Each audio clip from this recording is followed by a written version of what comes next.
Nós estamos estudando o Evangelho de João e hoje retomamos, depois de alguns outros estudos e reflexões. Nós paramos no capítulo 8 e é dali que nós vamos retomar. Para nós nos localizarmos é sempre bom. O contexto, a realidade ali é que Jesus está pregando em Jerusalém. Jerusalém era o centro religioso da época.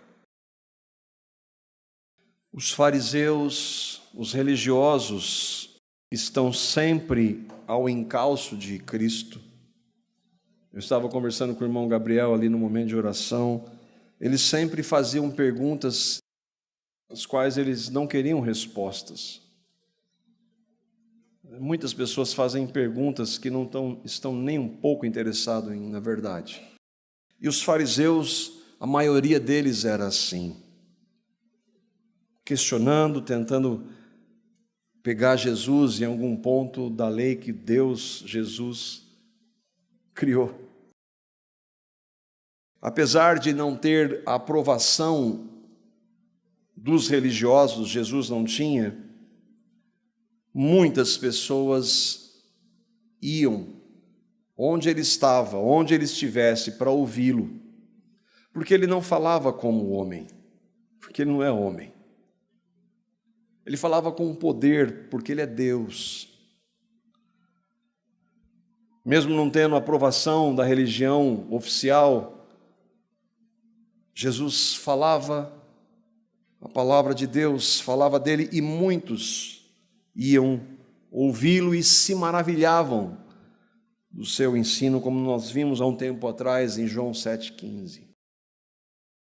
Eles se maravilhavam do seu ensino e da autoridade com a qual ele expunha as Escrituras.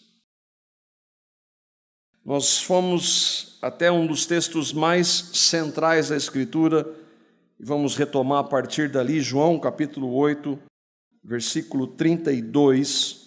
Na última reflexão nós tratamos desse texto com uma pergunta: você conhece a Cristo de verdade? Porque nós vimos que muitas pessoas criam nele, mas não creram genuinamente. E Jesus então, no versículo 32 do capítulo 8, está falando para aqueles religiosos e ele diz: e conhecerão a verdade, e a verdade os libertará. Ele está dizendo para religiosos: se vocês conhecerem a verdade, e só assim vocês podem ser livres. O que é a verdade? A verdade é Cristo. Nós vimos que a palavra diz que Ele é o caminho, Ele é a verdade. A não é uma das possibilidades, é a única verdade. Jesus é a única verdade, era a única verdade há 2000 anos. Jesus era a única verdade há 4, 6 mil anos. Jesus é a única verdade hoje. Mas e essas inúmeras religiões são falsas? São mentira. Só Ele liberta. Só Cristo pode libertar alguém. Libertar do quê? De tudo. Do que nós somos por nascimento pecadores, dos nossos pecados, da condenação eterna. Só Cristo pode libertar uma pessoa. A verdade é Cristo, o Evangelho. E o que é o Evangelho? A Bíblia é clara em dizer que eu e vocês, cada um de vocês e eu que estamos aqui, nascemos em pecado. Só pelo fato de termos nascido em pecado, nós já estamos separados de Deus. Deus não tem nada com pecado. Mas, como se não bastasse termos nascido em pecado, é só crescer um pouco que começa a pecar. E quanto mais cresce, mais peca. Os pecados são inúmeros, variados. Nesse estado, tendo nascido em pecado e cometido muitos pecados, quanto mais velho, mais pecados.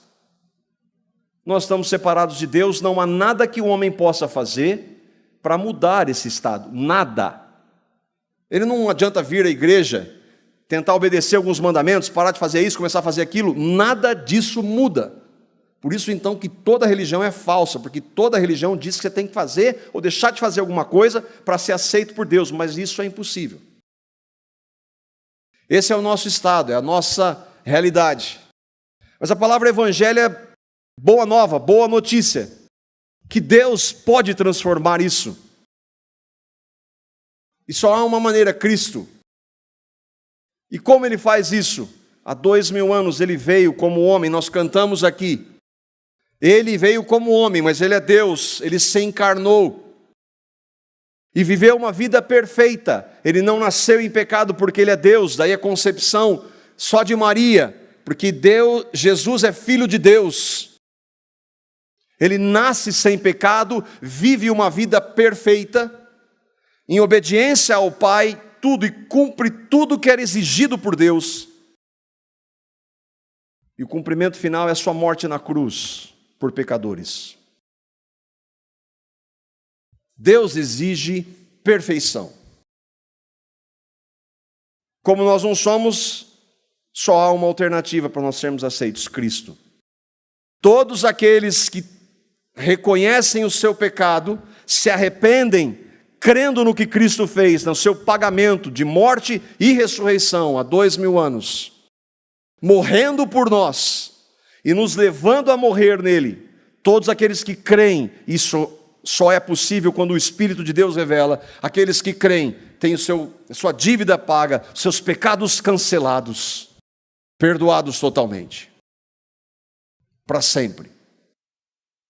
Esse é o Evangelho.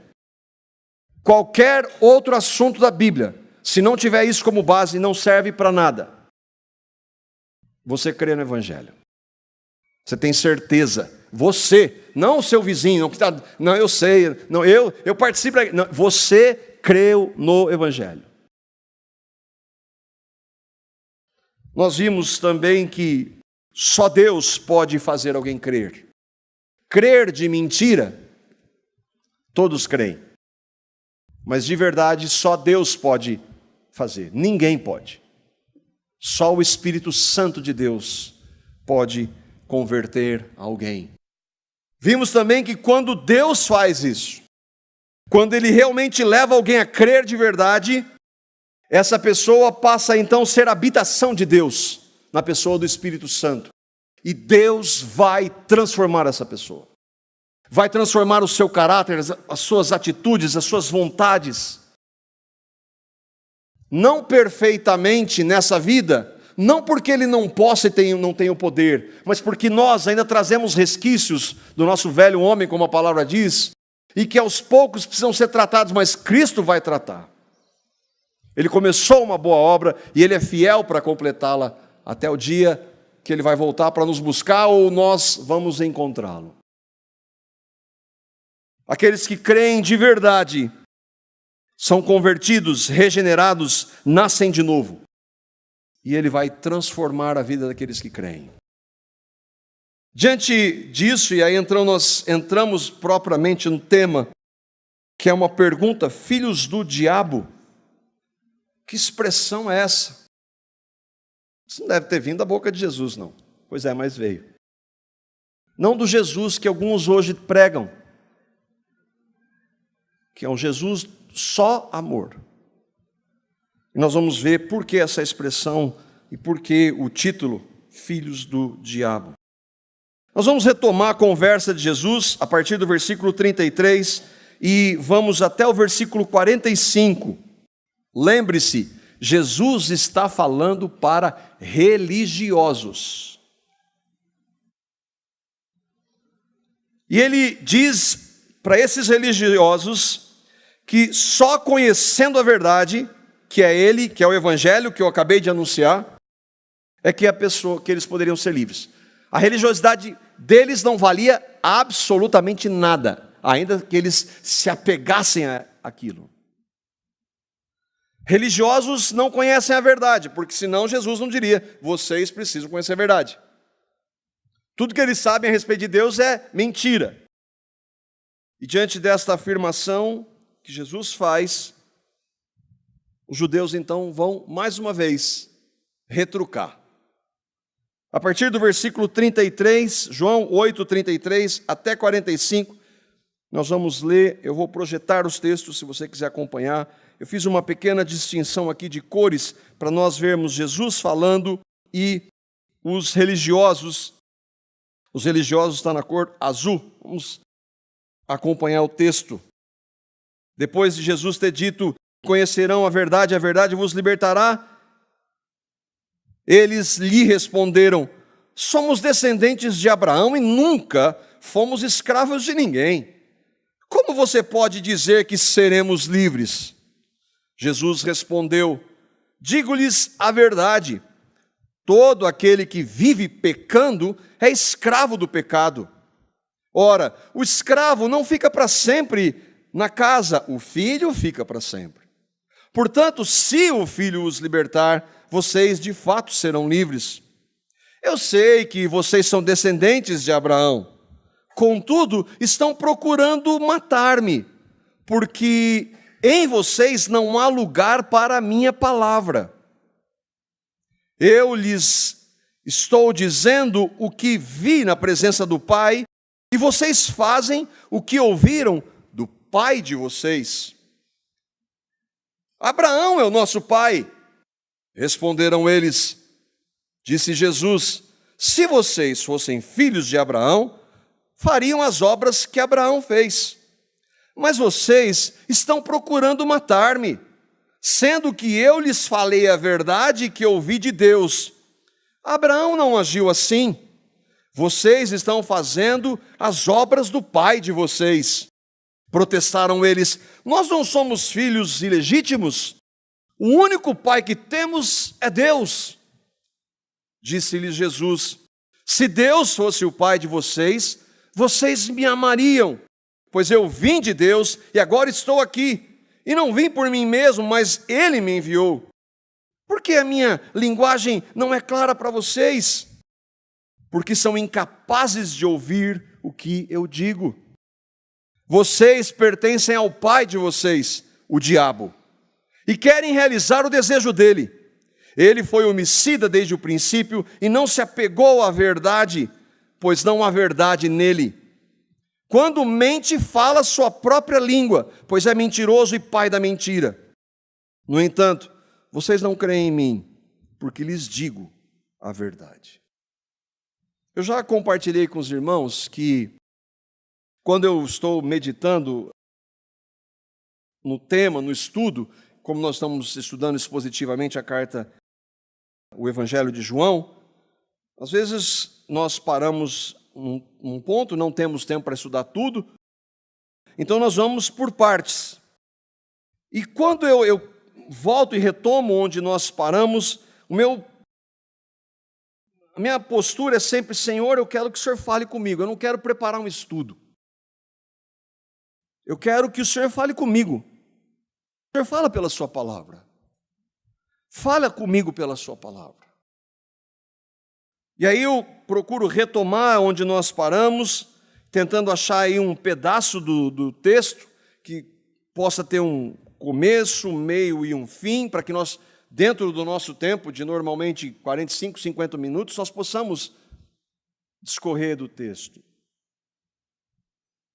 Mas junto a isso, e eu aprendi uma vez de um irmão sobre isso, quando você for preparar um estudo, peça a Deus para falar primeiro com você. E aí Senhor, fala no meu coração, fala pela sua palavra. Leio algumas vezes o texto, depois eu vou ler alguns comentários de alguns irmãos que escreveram, homens de Deus, o que Deus falou com eles naquele texto. E aí, lendo, relendo, meditando, é inevitável que você vá percebendo a riqueza e a profundidade da palavra. É inevitável que você não consiga ver. E com isso eu quero dizer que a palavra de Deus ela é inesgotável. Não é que alguém veja alguma coisa e um outro veja outra coisa diferente. Não, não pode. Ela nos contradiz. Mas nós podemos ver inúmeras verdades que se completam. Isso se aplica a esta passagem. Eu ficava lendo, relendo, e olha, cada verdade maravilhosa aqui, não dá para tratar isso, mas aí você começa a ver, o tempo nosso não é suficiente.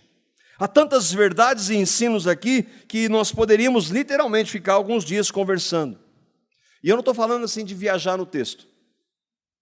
Tem gente que lê o texto, sai do texto, como diria o Hernandes Dias Lopes, lê o texto, sai do texto, nunca mais volta para o texto.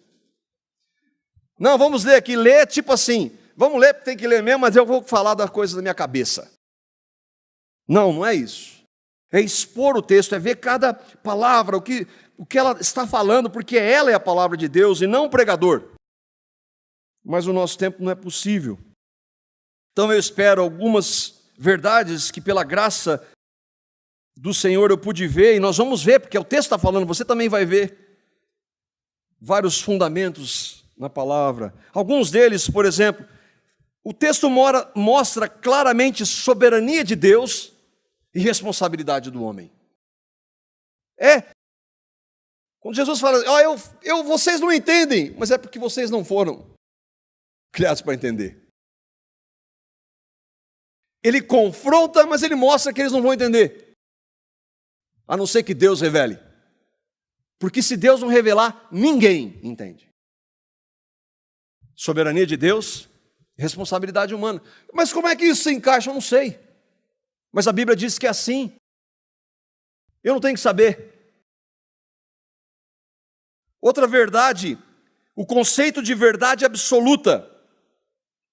Inaceitável hoje. Não, mas isso é a sua opinião. Não, não é a minha opinião. Isso é que Deus diz e é só isso. Não tem a minha opinião. Eu não concordo. Mas e daí que você não concorda? E daí que eu não concordo? Verdade absoluta, está no texto. A cegueira da religiosidade. Jesus está falando toda hora da verdade para aqueles religiosos, mas eles não conseguem ver nada. Assim como tem gente aqui que vem, nunca entende. Ou você acha que não acontece? Outra coisa, Jesus não está preocupado com o politicamente correto. Ele não está preocupado se ele vai ofender os fariseus quando ele fala que vocês são filhos do diabo. Ele não está preocupado. Ah, mas que isso? Que ofensivo! Pois é, você quer saber? Eu e vocês somos naturalmente filhos do diabo. Nascemos filhos da ira de Deus, filhos do diabo. Ninguém nasce filho de Deus. Outra realidade é que todos aqueles que não creem em Cristo, mesmo sendo religiosos, mesmo sendo evangélicos, são filhos do diabo. Você quer dizer que todas essas religiões que não pregam o evangelho, todo mundo é filho do diabo? Eu não, Jesus. Não é isso que está acontecendo aqui? Verdades como a justificação pela fé. Está aqui. Nós vamos procurar então destrinchar o texto. Destrinchar o texto é exegese. Exegese é o termo técnico em teologia, que é bonito falar. Não, vamos examinar e ver o que o texto diz. É isso que é exegese. Jesus havia dito que se eles conhecessem a verdade, que é Ele, que é Cristo, eles seriam livres. Eles vão responder, então, como nós vimos lá, versículo 33. Nós somos descendentes de Abraão e nunca fomos escravos de ninguém. Como é que você pode dizer que nós vamos ser livres? Jesus não disse assim, se vocês conhecerem a verdade, vocês vão ser livres. Do contrário, vocês vão continuar sendo escravos. Aí eles dizem, mas eu não sou escravo. Mas quando a gente for escravo? Eu não sou escravo, eu faço o que eu quero. Você consegue ver responsabilidade? Jesus está falando assim, se vocês forem libertos, vocês estão ouvindo, vocês são responsáveis se rejeitarem. Mas eles entendem alguma coisa? Não, eles não entendem nada. Ele falou, nós nunca fomos escravos de ninguém. Jesus não está falando da escravidão que eles acham que ele está falando. Ele está falando da escravidão do pecado. Mas eles acham que está falando de um outro tipo de escravidão. E outra, eles mentem. Como os judeus nunca foram escravos de ninguém. Olha a história. Eu fiz uma continha. Egito, Assíria, Babilônia, Medos e Persas, Grécia e Roma, dá somente 2000 anos de escravidão. Nunca fomos escravos de ninguém, mas como vocês viveram escravos? Escravos de impérios, escravos do pecado. Como vocês não foram escravos de ninguém? Isso está na história, nos livros de história. Na Bíblia, claro, mas nos livros de história. Jesus então vai explicar para eles do que ele está falando, de que escravidão ele está falando. Versículo 34. Digo-lhes a verdade, todo aquele que vive pecando é escravo do pecado. E aqui é importante nós esclarecermos, a versão Almeida atualizada, se você tem essa versão, ela diz, todo aquele que comete pecado é escravo do pecado. Eu uso a versão NVI, porque olha, pense, se você creu em Cristo, você comete pecados? Tristemente, mas você é escravo? Não. Quem creu em Cristo não é mais escravo do pecado. Então, como é que Jesus, o que Jesus está querendo dizer aqui? Ele está dizendo que aquele que, o texto diz, quem comete pecado, ou quem peca, e é no sentido de quem peca, vive pecando. É uma ideia de continuidade. Daí então a tradução NVI, vive pecando. Não é alguém que, infelizmente, às vezes peca. Não, é alguém que vive pecando e não se importa, não se arrepende. Jesus está dizendo para eles, vocês são escravos do pecado, vocês vivem pecando. Imagina só, para quem ele está falando? Religiosos. Mesmo sendo religiosos, eles viviam pecando. Qual era o principal? Eles querem matar Jesus. Quer a maior prova? A maior prova de que alguém vive pecando é rejeitar o Evangelho.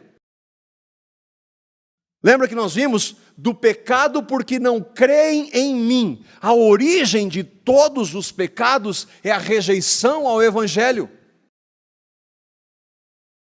Uma pessoa pode ser religiosa, e é isso que me entristece. Há evangélicos que não creem no Evangelho. E se não crê no Evangelho, é escravo do pecado. Que se manifesta, aí varia de pessoa para pessoa, nas mais diversas formas. Jesus está sendo claro, aquele que vive pecando é escravo do pecado. Um escravo tem algum poder? Não. Ele não pode dizer, não, eu vou me emancipar. Ele não tem esse poder, a não ser que venha alguém e o resgate. Por isso que nós não somos mais escravos daqueles que creram, porque Cristo nos resgatou. Aqueles que creram.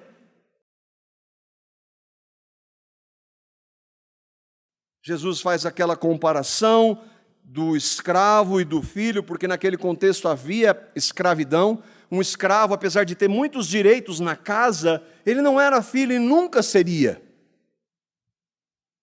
Jesus está falando que aquele que crê nele, no filho, nele o filho, seria verdadeiramente livre. Versículo 36, ele diz isso. Se o filho os libertar, não é assim, se você começar a fazer isso, se você parar de fazer isso, se você obedecer aos mandamentos, se você começar a orar, se você... Não, é se Cristo. Mas não tem que obedecer? Tem. Não tem que ler? Tem. Mas isso não vale nada a parte de Cristo. Precisa haver antes uma transformação que Deus faz em Cristo. Aí as outras coisas vão vir por causa de Cristo. Caso contrário, é religião. Jesus volta ao ponto central, que é a libertação do pecado, a libertação do domínio do pecado, a libertação da condenação do pecado. Irmãos, para quem ele está falando? Para religiosos que achavam que pelo que eles faziam, eles eram aceitos por Deus. No versículo 37, Jesus diz, eles disseram, nós somos descendentes de Abraão, e Jesus é irônico, eu sei que vocês são. É claro que ele sabe, ele é o criador daqueles indivíduos. Ele é o criador do universo, de todas as coisas. Ele sabe o que está passando na sua mente agora. Se você está considerando o que a gente está tratando aqui ou não. Jesus está dizendo, eu sei que vocês são descendentes de Abraão, mas é como se ele dissesse, e daí? Que diferença faz? Jesus está dizendo, as suas regras, as suas leis, os seus rituais, as suas práticas, não podem libertar vocês da realidade de escravidão do pecado. Nada do que vocês fazem. Vocês, inclusive, não foi suficiente as leis que eu dei, Deus deu, vocês pegaram e acrescentaram várias outras sobre elas. Mas vocês não cumpriam aquelas e não cumprem as que vocês acrescentaram. Tudo isso que vocês fazem, que dizem que fazem, não vale nada. Mesmo se dizendo, vindo em nome de Deus, mesmo dizendo que são filhos de Abraão, não vale nada. Irmãos, há muitas pessoas na igreja que pensam assim. Quando eu digo igreja, não estou dizendo a igreja corpo de Cristo, porque todos aqueles que fazem parte da igreja de Cristo são cristãos. Mas há muitas pessoas no meio da igreja que acham que é isso, e não tem nada a ver. Não é fazer, deixar de fazer. Não é porque o grupo faz, eu faço igual. Não é porque um grupo diz, eu falo igual. Precisa haver uma mudança, e que só é produzida por Cristo. E você e eu precisamos ter certeza de que Ele fez isso em nós. Ele fez isso em mim. É crer no Evangelho. Nós temos uma identificação com a compreensão reformada. Teologia reformada. Irmãos, teologia reformada não salva ninguém.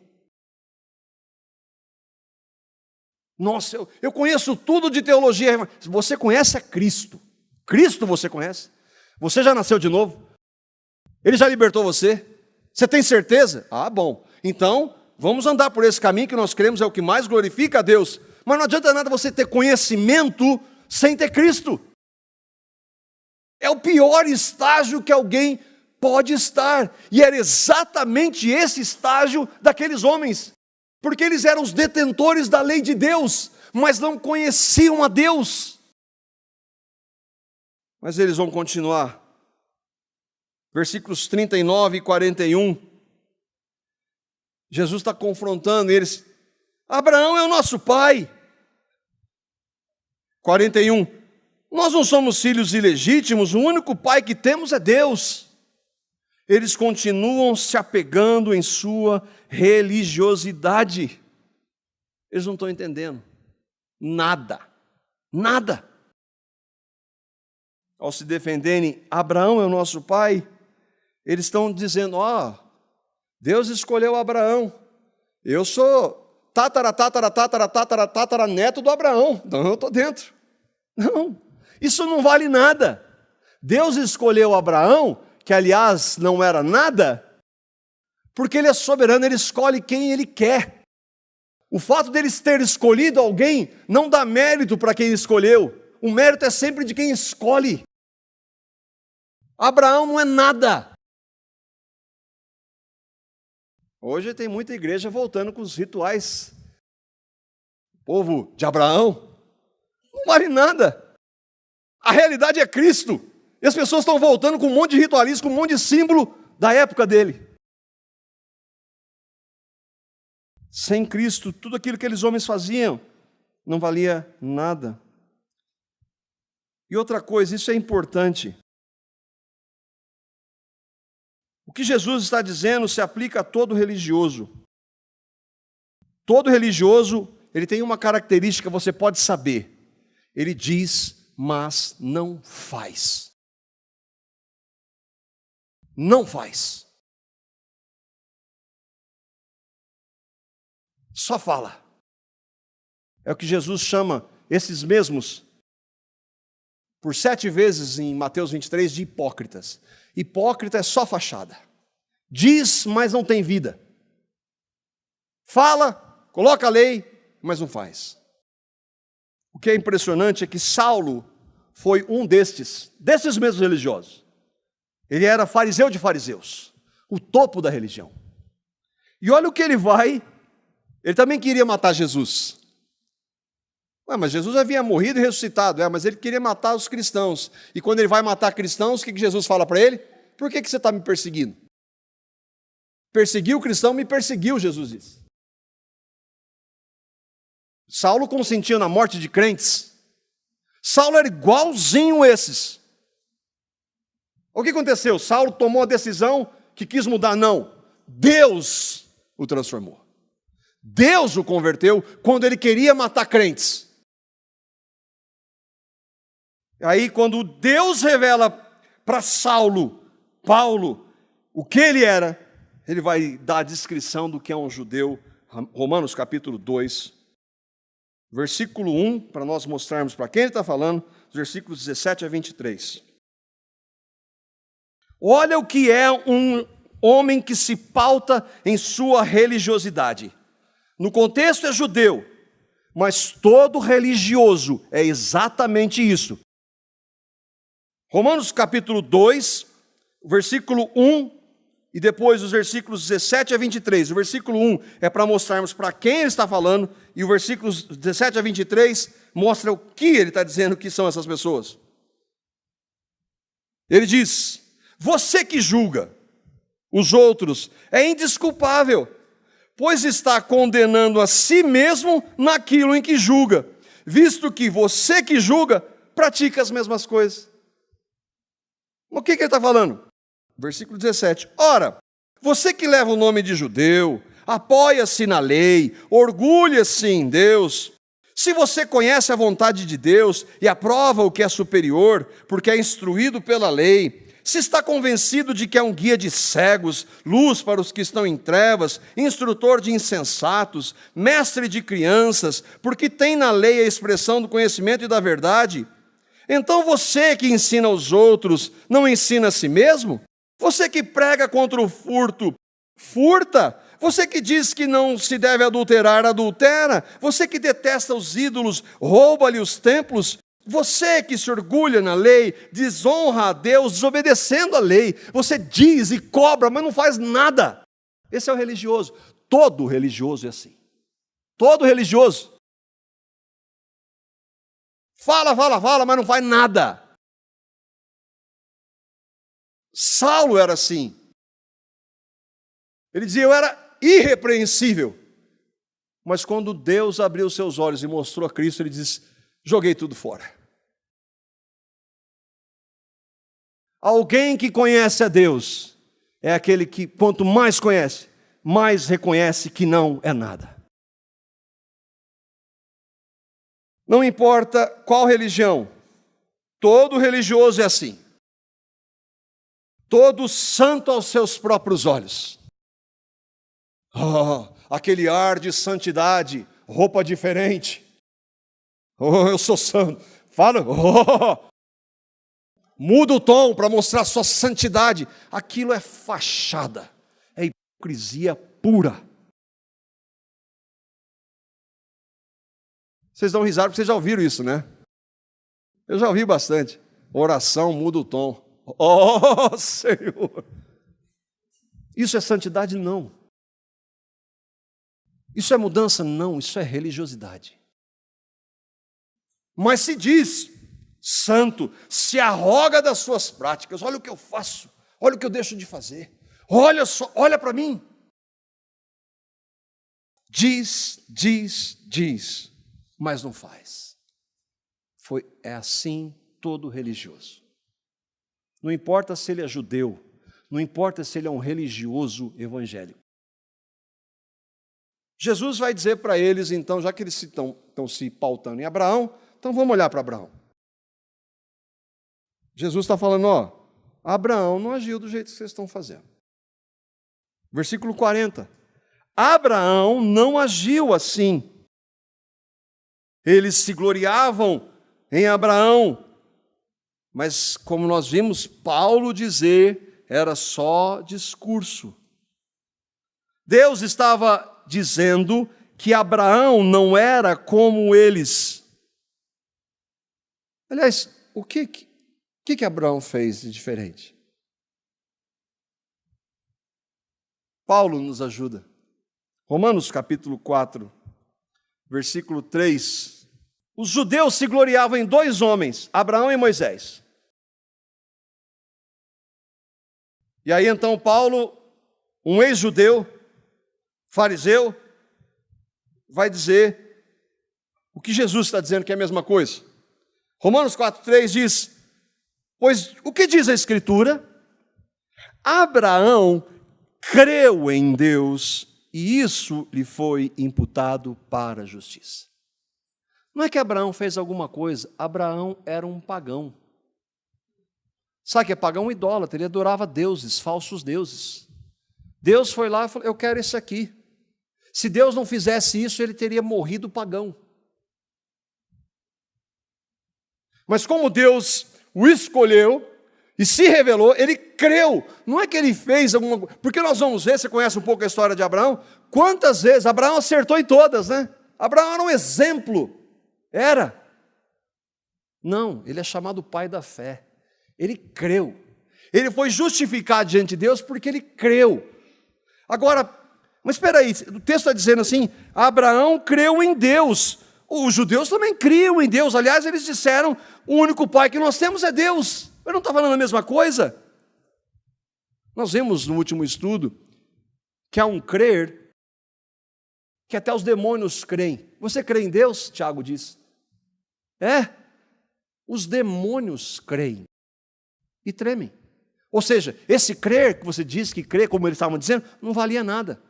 Mas qual é a diferença de Abraão então? Porque Paulo está dizendo, Abraão foi justificado diante de Deus por ter crido em Deus. E aí o apóstolo Paulo, mais uma vez, Gálatas capítulo 3, versículo 8, vai mostrar a diferença de Abraão para aqueles religiosos. É maravilhoso a gente ver o que a palavra, como ela aponta para Cristo. Ora, tendo a Escritura previsto que Deus justificaria pela fé os gentios, pré-anunciou o Evangelho a quem? A Abraão. E ele disse, Deus falou para Abraão, em ti, Abraão, serão abençoados todos os povos. De que forma? Pela sua descendência física? Não, porque da descendência física virá o Salvador, que é Cristo. Deus anunciou o Evangelho a Abraão, e Abraão creu no Evangelho. 1800 anos antes de Cristo, Abraão creu no Evangelho.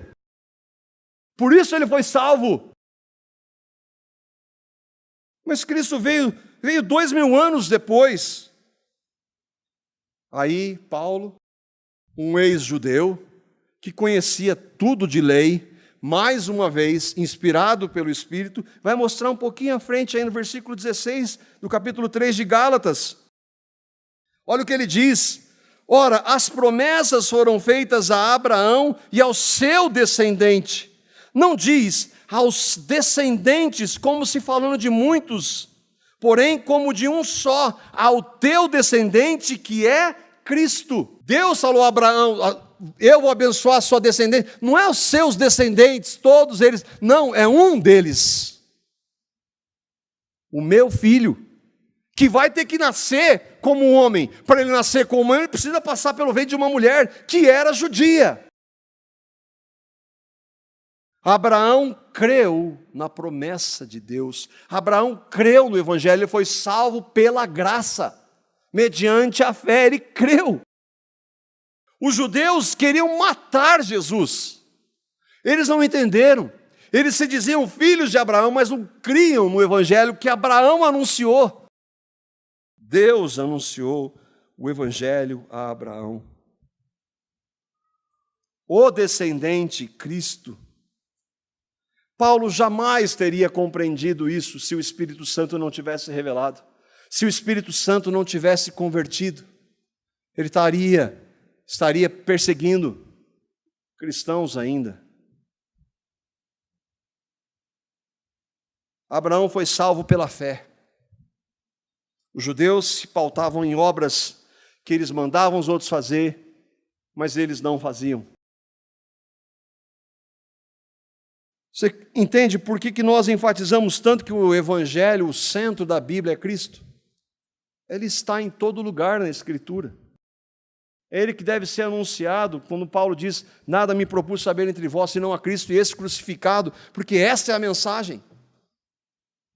Mas a igreja está preocupada com um monte de outras coisas.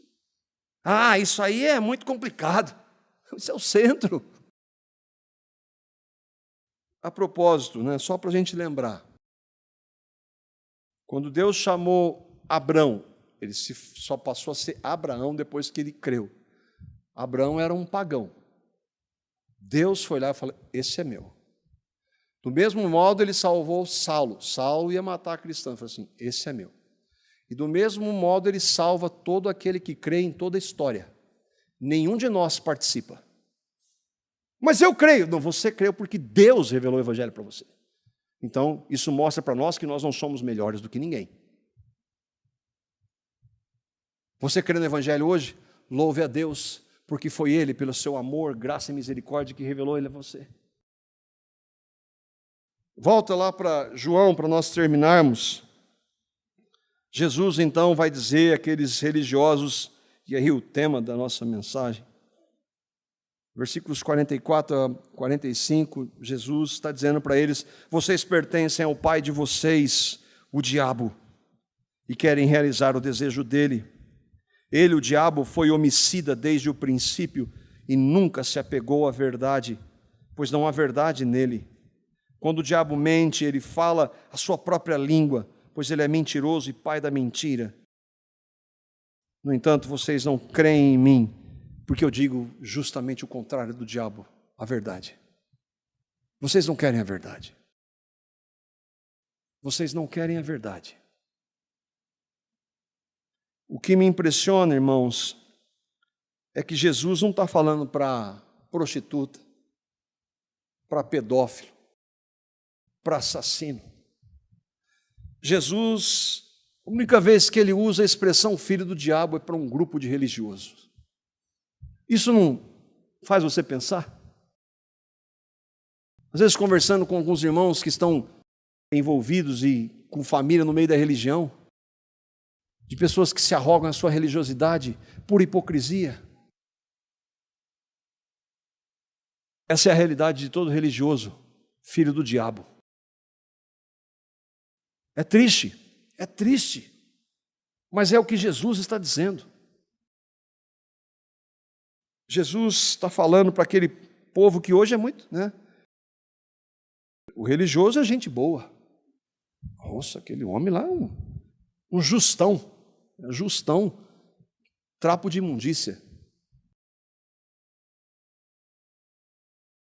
Jesus não poupa palavras para religioso. Toda pessoa sem Cristo é filha do diabo. Mas parece que o religioso tem um lugar especial no coração do pai dele. De um outro lado, Deus se ira contra eles. Se você for pegar as cartas, todas as vezes que Jesus e que Paulo e Pedro foram duros, era contra religiosos. Contra aqueles que queriam anular a graça de Deus. Contra aqueles que colocavam peso, leis, condenavam as pessoas, não tinham misericórdia, graça. Isso é uma desgraça mesmo. Religiosos não conhecem o amor, não conhecem a graça, não conhecem a misericórdia de Deus. Eles são rápidos para condenar e julgar, mesmo sendo pecadores e sabendo disso, como nós vimos em Romanos 2. Eles são hipócritas. é só fachada, só discurso. Não tem vida, não há libertação. São escravos do pecado na forma da religião. Talvez o religioso para Deus seja a pior espécie de pecador. Para o religioso é o adúltero, né? O homossexual. Para Deus, um adúltero, um homossexual, um assassino que se arrepende e crê em Cristo tem perdão. Mas para um religioso que se mantém a sua justiça hipócrita, está condenado. Qual é mais sério? E aqui um ponto para nós que cremos. Irmãos, nós temos uma tendência à religiosidade. Nós temos uma tendência aos resquícios da religiosidade. Nós devemos clamar ao Senhor que nos livre de qualquer expressão de legalismo, de religiosidade, de hipocrisia. Quando alguém chega e fala assim, você é um pecador, eu falei, eu sou mesmo. Mas eu fui lavado no sangue do Cordeiro, eu fui perdoado, justificado. Eu não sou nada, mas o meu Senhor é tudo. Eu não tenho no que me apegar na minha justiça. Eu não tenho nada para oferecer. Se não fosse a graça dele, eu estaria justamente condenado na minha justiça própria. Que o Senhor, irmãos, nos livre de qualquer expressão e forma de religiosidade, de legalismo. Tem misericórdia de nós, Senhor. O que nós podemos aplicar, irmãos? Aquilo que nós lemos na palavra. Primeiro, que é só Cristo que pode nos libertar. Isso não é uma frase de efeito, não é um versículo a ser decorado, isso é a realidade pura. Ele nos liberta da condenação quando somos justificados, e é Ele agora que trabalha em nós para nos santificar. Ele vai nos libertar dos resquícios dos nossos pecados. Só Cristo liberta. Não é religião, não. Jesus começou, mas agora eu continuo. Não é só Ele que tem poder para fazer. E quando eu e vocês confrontados com os nossos pecados, não, Senhor, agora eu vou parar. Não, Senhor, eu não consigo. Esse é pecado, eu sei, tem misericórdia de mim, me perdoa e me livra, Senhor. É assim a vida cristã, irmãos. Outra coisa, aplicação. Irmãos, eu já fiz isso demais, já compartilhei com alguns de vocês. Não discuta religião. Não vá discutir com o seu amigo, parente de religião. Pregue o evangelho. Anuncie o evangelho. Mas deixa eu falar uma coisa para você. Proclame o evangelho. A fé vem pelo ouvir e ouvir pela pregação de Cristo. Não é discutir o que está certo, o que está errado, é lei. Não, proclame o evangelho. Depois deixa a pessoa falando sozinha. Clamemos ao Senhor para nos livrar de qualquer expressão de religiosidade, de julgamento, de legalismo. E se você crê hoje, eu e vocês, irmãos, éramos filhos do diabo. Nós éramos. Nós estávamos por um caminho, para um Deus que é justo, a condenação, mas Ele nos amou. Ele nos amou, sendo nós quem éramos. Ele deu o seu Filho. Ele nos libertou. Não há mais condenação para nós. Nós não podemos perder o que Ele nos deu. Porque se Ele deu, Ele continua até o fim. Nós não somos melhores do que ninguém, irmãos. Nós deveríamos ser aqueles que mais exercem misericórdia, que mostram misericórdia. Quantas vezes eu não errei nisso? Nós precisamos ser misericordiosos, não compactuar com nenhuma forma de pecado, mas mostrar, eu era assim. Se não fosse Cristo, eu era igual a você. Mas a chance para você, Cristo, se Ele libertar você, se você se entregar a Ele, Ele vai te libertar. Que o Senhor, irmãos, faça isso em nós, para a glória dEle.